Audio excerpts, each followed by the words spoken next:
Basic education in Nigeria consists of 6 years of elementary education and 3 years of junior secondary education. There are many issues regarding basic education today. It is overburdened by strong population growth, as in 2015, 44% of the population was under the age of 15.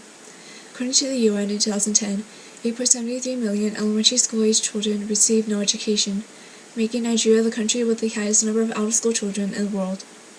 Approximately one-fourth of students drop out, and low participation rates reflect illiteracy rates which are well below the global average.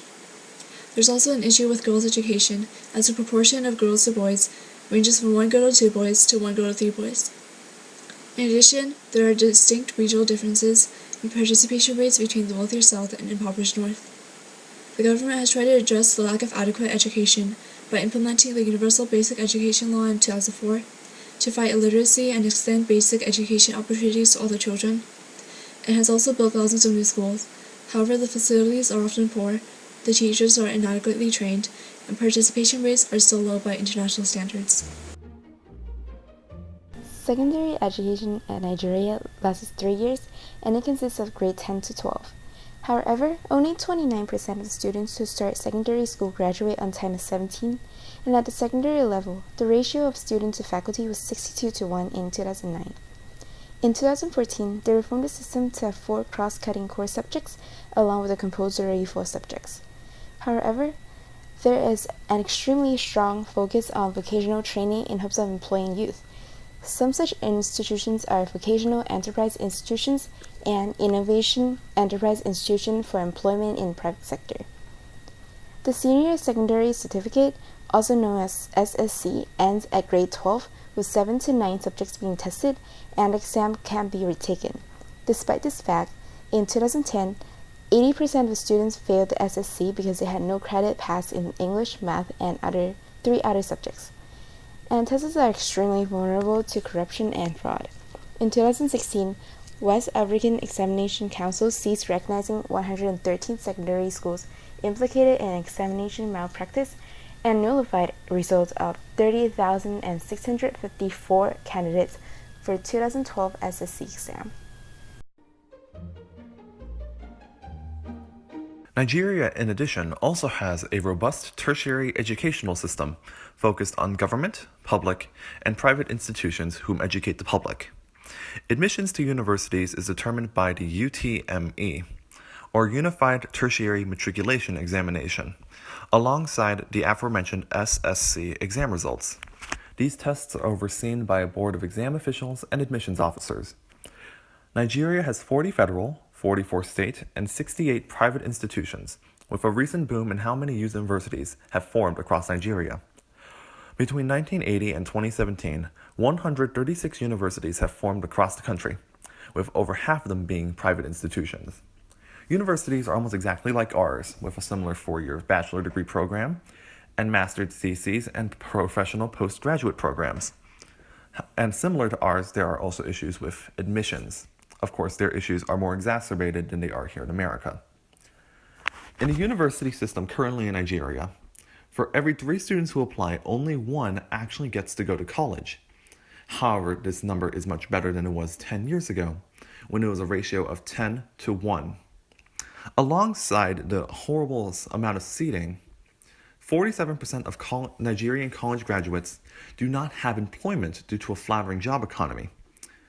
The university system also suffers from the same underfunding and corruption found in lower educational programs, with there not being enough money to fully monitor the UTMEs, and not enough money in the system to accommodate every student adequately. So far, the National University Commission, who oversees tertiary education, has done nothing to address this issue, along with other issues like regional differences, educational differences in gender, and low participation of the government in terms of improving the general education of Nigeria.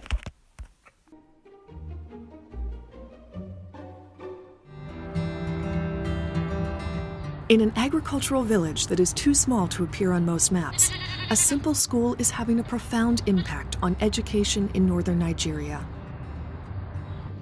Located in Bauchi State's local government jurisdiction of Das, when the privately run Bottle Girl Center opened its doors a few years ago, it was the first school of its type for young women. When I came to this area, I found that there were only classes for boys and men. That triggered me to think, why not women? So I visited nearby villages and contacted women, parents, and caregivers to send their girls to school. Her efforts worked. Today, the Bottle Girls Center has 40 students ranging in ages from 6 to 17 who are receiving basic education and learning valuable vocational skills like sewing and knitting. Illiteracy in this community is very, very high. Because of the basic education classes, these girls can read and write as well as have skills that they can use to earn money. The center receives financial and technical support from USAID and Creative Associates International's Northern Education Initiative as part of a larger effort to increase access to education for at-risk children, including girls in Nigeria's states of Bauchi and Sokoto.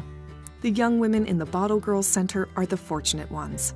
Girls are the most vulnerable, and they are the ones that have the least chance to get proper education and a better future to develop themselves.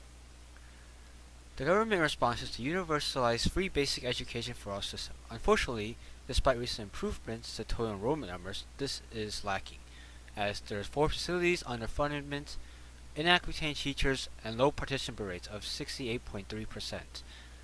And in 2014, they tried increasing the national budget to 10.4%, but the oil-based fiscal crisis may lower it again.